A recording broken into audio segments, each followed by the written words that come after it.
Imagine un peu, en quelques clics, tu crées ta propre planche de stickers complètement unique. Les stickers à ton image, celle de tes proches ou même ton animal préféré. Et pas besoin d'être un expert en graphisme ou un génie de l'informatique.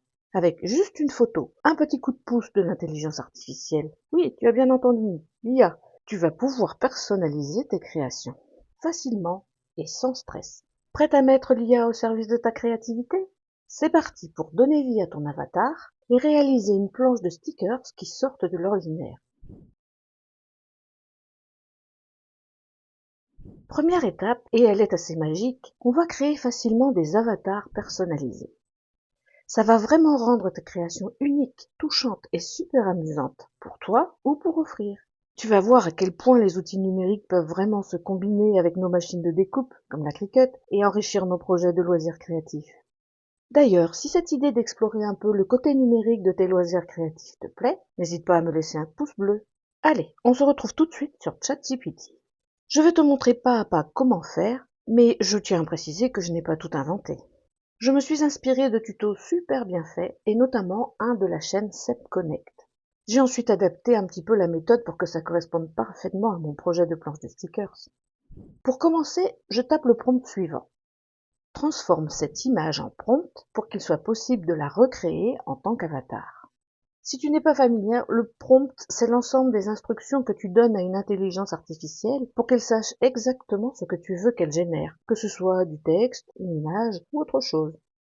Maintenant, je clique sur le petit plus, ici, pour charger l'image depuis mon ordinateur. Voilà, c'est cette photo-là que je veux transformer en avatar. Et je lance ma requête en cliquant sur la petite flèche. ChatGPT analyse alors l'image et crée un prompt décrivant la personne. Ce prompt est ensuite prêt à être utilisé pour générer un avatar. Parfois, l'IA le fait en anglais, mais pas de panique, on peut lui demander de traduire si besoin. Je copie ce prompt. Mais attention, petite astuce, je ne conserve que la description de la personne, ici la jeune fille, et j'enlève tout ce qui décrit l'environnement autour. Ça va être super utile pour la suite dans Design Space. Tu verras pourquoi tout à l'heure. Dans le panneau de gauche, je clique sur Explorer les GPT et je tape caractère dans la barre de recherche. Attention à l'orthographe, c'est en anglais. Là, je choisis la première proposition qui s'appelle Consistent Character GPT. C'est un GPT conçu pour te générer plusieurs images d'un même personnage avec des variations. Et je clique sur Démarrer le chat, puis sur Click here to start creating character designs. Et là, c'est simple. Il suffit de répondre aux questions qu'il me pose. Mon personnage est féminin, je tape donc female et j'envoie. Il faut lui donner un petit nom sympa. Pour l'occasion, ce sera Cutine. À l'étape suivante, il me demande de décrire Cutine. Et là, c'est le moment d'utiliser le prompt que j'ai copié juste avant. Je colle le prompt décrivant Cutine et le tour est joué. J'attends quelques instants et voilà, une première image est générée. Je la télécharge en cliquant sur l'icône de téléchargement en haut à droite de l'image. Plutôt bluffant, non? Mais une seule image pour une planche de stickers, c'est beaucoup trop peu. On veut des variations, des expressions différentes, des poses amusantes. Je tape donc le prompt suivant. Créer 20 prompts pouvant générer chacun une image du cutie, avec à chaque fois des expressions, des actions et des poses différentes. Et pour obtenir des avatars encore plus fun, un peu stylisés, j'ajoute, donne à Cutine un look poupée glamour. Je lance, et hop, les 20 prompts sont créés en un clin d'œil. Il me suffit alors de copier chacun de ces prompts un par un et de les coller dans le chat pour générer les images correspondantes. Juste une petite info. Si tu utilises la version gratuite de ChatGPT, le nombre d'images générées peut être limité sur une certaine période. Mais après un temps d'attente, tu peux reprendre la tâche. Patience et mère de jolis stickers. Je te conseille de générer plus d'images que ce dont tu as besoin. Comme ça, tu pourras choisir uniquement celles qui te plaisent le plus et qui forment un ensemble cohérent pour ta planche. Car parmi les images générées, il y en a quelques-unes qui dénotent quand même. Et n'hésite pas à demander des corrections sur une image si quelque chose ne te plaît pas. Par exemple ici, j'ai précisé ce que j'entendais par look poupée glamour, parce que dans les premiers essais, il y avait vraiment beaucoup de paillettes. Voici les images que j'ai retenues pour Cutine. Et ce qui est vraiment intéressant ici, c'est que, comme je n'ai gardé que la description du personnage, l'arrière-plan généré par l'IA est neutre. Ça va nous simplifier énormément la tâche dans Design Space. On verra ça tout à l'heure. Nous voici maintenant sur Cricut Design Space. Je commence par cliquer sur l'onglet Télécharger dans le menu de gauche ici, puis sur Télécharger une image et sur Parcourir pour aller chercher mes fichiers. Je choisis une première image dans le dossier téléchargement de mon ordinateur. Je la sélectionne et je clique sur Continuer. Et c'est là qu'intervient la suppression de l'arrière-plan. J'utilise les outils sur la gauche pour ça. Pour moi, ce sera l'outil Supprimer l'arrière-plan car j'ai le Cricut Access et cette fonction est performante. Mais si tu n'as pas l'abonnement, pas de panique. La baguette magique de la version gratuite fonctionne très bien, surtout quand l'arrière-plan est neutre comme ceux qu'on a générés avec l'IA. Juste une petite précision si tu veux faire des stickers de tes animaux. Leur pelage rend les contours moins nets lors de la suppression d'arrière-plan. Et les outils de Design Space ne sont alors pas toujours les meilleurs pour ça. Regarde la différence de résultat entre un résultat généré avec Cricut, Canva et Creative Fabrica pour une image de Pasto. Pour enlever l'arrière-plan des avatars de Pasto, j'ai donc préféré utiliser Canva. Attention, il faut la version payante pour ça. Une fois l'arrière-plan bien enlevé, je clique sur Appliquer et Continuer. Je sélectionne Design plat. C'est important pour un sticker qui va être imprimé puis découpé. Puis je clique sur Continuer et sur Télécharger. Voilà, ma première image est téléchargée. Mais comme un avertissement concernant la résolution de l'image est apparu dans le panneau des calques, je veux tout de même vérifier qu'en diminuant la taille de l'image, ce problème disparaît. Et c'est bien le cas. Tout est bon pour cette première image. Je vais répéter exactement le même processus pour toutes les autres images d'avatar que j'ai générées. Voilà, toutes mes images sont prêtes. Et je les ai positionnées à peu près comme je voudrais qu'elles soient sur ma planche de stickers finie. Mais je vais affiner cela, car à l'étape suivante, la zone rose que tu vois ici montre la zone réellement disponible pour l'impression puis découpe de la Cricut. Si tes images sont trop grandes ou mal positionnées, Cricut les répartira sur 2 tapis. Et c'est pas du tout ce que l'on veut. Mieux vaut donc anticiper et visualiser cette zone dès maintenant sur notre toile. Pour matérialiser la zone d'impression sur la toile, je vais dans l'onglet Forme et je sélectionne un rectangle. Je débloque le cadenas pour pouvoir modifier ses proportions librement. Et je saisis les dimensions 16 cm et demi en largeur et 25 cm en hauteur. Pour que ce rectangle ne soit pas imprimé, mais serve juste de guide visuel dans le menu Opération ici, je choisis le mode guide. Je passe le rectangle à l'arrière-plan pour qu'il ne gêne pas la manipulation des images. Et maintenant, je place mes images à l'intérieur de cet espace. Je les redimensionne si besoin pour qu'elles rentrent toutes harmonieusement. Mais je n'oublie pas de laisser suffisamment de place pour les décalages que je vais appliquer maintenant. Il s'agit du contour blanc qui va se créer autour de chaque sticker. Voilà, ça me semble bien comme ça. À présent, je vais utiliser la fonction Créer un sticker à laquelle tu as accès si tu es abonné au Cricut Access. Elle simplifie énormément le travail quand même. Mais pas de panique si tu n'es pas abonné. Il est tout à fait possible de créer des stickers sans cette fonction. La vidéo dont le lien s'affiche et qui est aussi en description est un tutoriel détaillé qui passe en revue les différentes manières de créer des stickers. Aujourd'hui, pour aller plus vite, je choisis la solution de facilité avec le Cricut Access. En cliquant sur l'onglet Créer un sticker, j'ai le choix entre découpe pleine chair et découpe mi-chair. Découpe pleine chair signifie que la machine va découper tout autour du motif, à travers toute l'épaisseur du matériau, c'est-à-dire l'autocollant et son support papier. C'est parfait si tu veux des autocollants individuels. Découpe mi-chair signifie que seule la partie autocollante sera découpée, laissant le support intact, comme quand on découpe du vinyle. C'est exactement ce qu'il nous faut pour créer une planche de stickers. Je sélectionne donc découpe mi-chair et j'applique une fine bordure, le fameux décalage. Il y a plusieurs choix de largeur de bordure, mais tu peux aussi entrer une dimension personnalisée. Ça, c'est une affaire de goût. N'hésite pas à tester différentes épaisseurs pour voir ce qui te plaît le plus. Tu peux aussi choisir la couleur de ce décalage. Je vais laisser blanc pour un look classique. Et je prépare tous mes stickers de cutting de cette manière. Je peaufine leur placement sur la planche en m'assurant que les décalages ne se touchent pas. Attention, petite astuce importante. Si tu décides à cette étape de modifier la taille d'un sticker, la taille de l'image sera modifiée et la taille du décalage aussi. Le résultat avec des décalages non uniformes ne sera pas très joli sur la planche. Voilà, c'est fini pour l'arrangement et les décalages. Regarde cette planche de stickers. Elle commence à avoir de l'allure, non? Mais on peut faire encore mieux et lui donner un vrai effet. Waouh! Que dirais-tu d'un joli fond pour remplir l'espace blanc?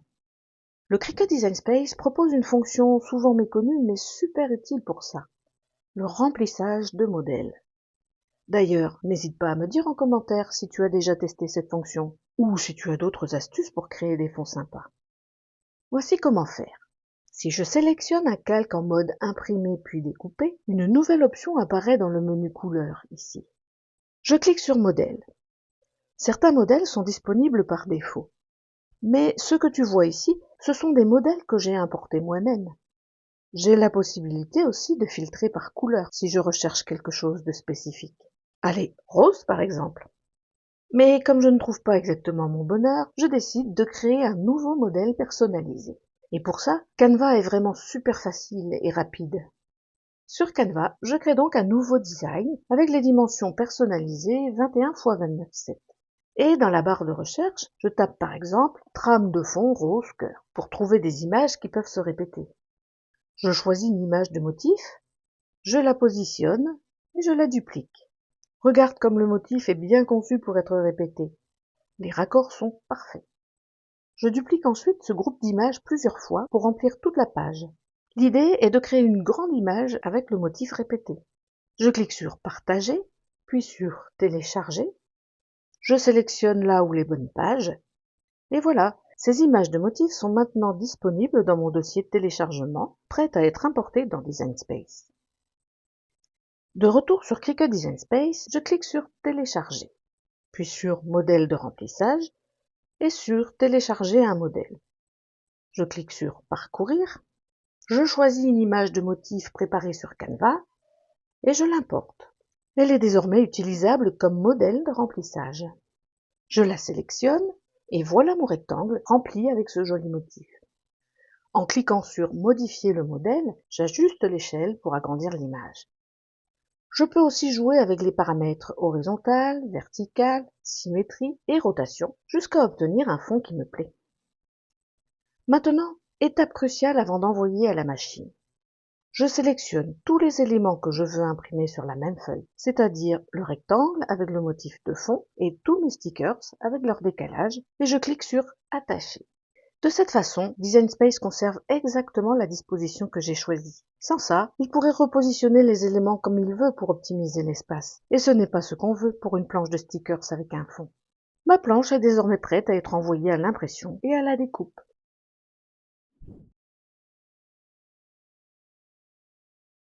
Avant de passer à l'impression, pour garder des découpes précises, il est important de calibrer ta machine, surtout s'il y a eu une mise à jour récente du Cricut Design Space. La calibration permet à la machine de savoir exactement où se trouvent les marques d'enregistrement par rapport à l'impression. Si tu as besoin d'aide pour cette étape, j'ai fait une vidéo dédiée qui te guide pas à pas. Suis le lien qui s'affiche. Ça y est, pour moi c'est fait. Je clique donc sur Créer. Je vérifie que 21 x 29,7 est bien sélectionné, car mon papier autocollant est de format A4. Et je clique sur Continuer, puis sur Envoyer à l'imprimante. Le logiciel m'indique qu'il a ajouté les marques d'enregistrement. Ce sont ces petites marques noires dans les coins qui vont servir de guide à la maker pour savoir où découper. Je clique sur Suivant et je décoche Ajouter un fond perdu. Le fond perdu, c'est quand le logiciel étire légèrement l'image pour s'assurer que la découpe ne laisse pas de fines lignes blanches si la lame décale un tout petit peu. Mais comme nos stickers sont déjà un décalage blanc, ce fond perdu n'est pas nécessaire ici. Je coche ensuite Utiliser le dialogue du système pour accéder aux options avancées de mon imprimante. Une bonne qualité d'impression est souhaitable pour les stickers aux jolies couleurs. C'est fonction de chaque machine, mais en général, choisir papier photo et qualité meilleure ou optimale donne de très bons résultats pour les couleurs et les détails. Dans le bac de l'imprimante, je positionne ma feuille de papier imprimable autocollant. Attention au sens, il faut imprimer sur le bon côté. J'utilise du papier de marque Koala pour mes stickers. Je trouve qu'en termes de rapport qualité-prix, il est vraiment top. Comme pour tout le matériel que j'ai utilisé dans ce projet, je t'ai mis les liens exacts en description si tu veux les retrouver facilement. Et je lance l'impression. Super! La feuille est imprimée avec mon design et les marques d'enregistrement. On va ajouter une protection transparente sur la planche.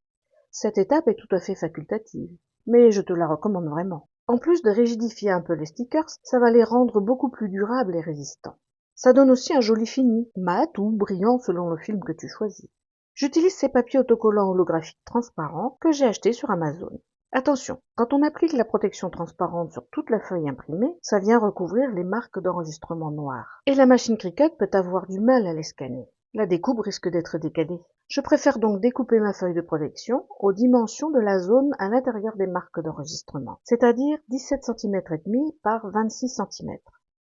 Je laisse une petite marge pour être sûr de ne pas couvrir les marques. Ensuite, pour l'appliquer sans bulle, j'enlève juste une petite bande du film en haut de la feuille. Le fait d'avoir seulement une petite zone découverte dans un premier temps va m'aider à bien positionner la protection, bien droite sur le haut de ma planche imprimée. Une fois que le haut est bien aligné, je décolle une zone un peu plus grande et je commence à lisser le film pour chasser l'air et éviter les bulles. J'utilise une raclette plastique avec un bord en feutre. C'est vraiment l'outil idéal pour ce type de travail. Et regarde, pas une bulle. C'est parfait.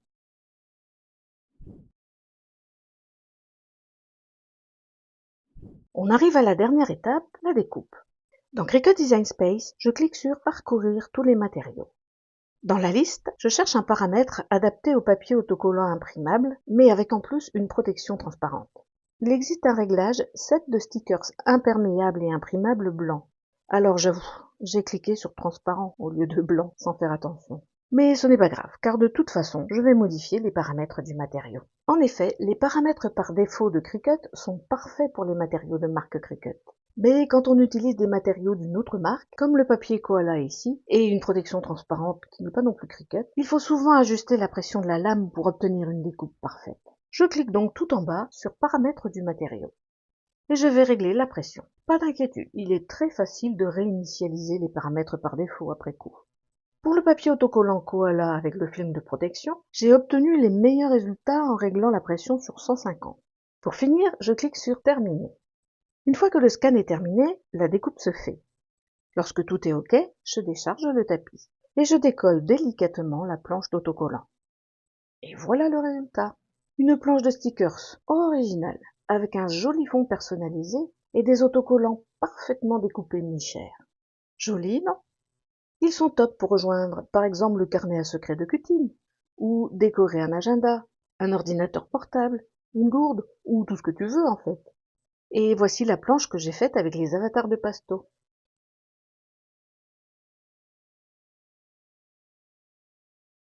Utiliser l'IA pour créer des designs uniques avec ta Cricut, qu'est-ce que tu en penses? J'espère que ce tutoriel t'aura donné envie de créer tes propres stickers avec tes avatars ou ceux de tes proches, ou de tes animaux même. Si c'est le cas, n'oublie pas de liker la vidéo, de me dire en commentaire si tu vas essayer cette méthode, et surtout, abonne-toi à la chaîne si ce n'est pas déjà fait. Et active la petite cloche pour ne rater aucun de mes prochains tutos créatifs. Merci beaucoup d'avoir regardé, et à très vite pour de nouvelles créations.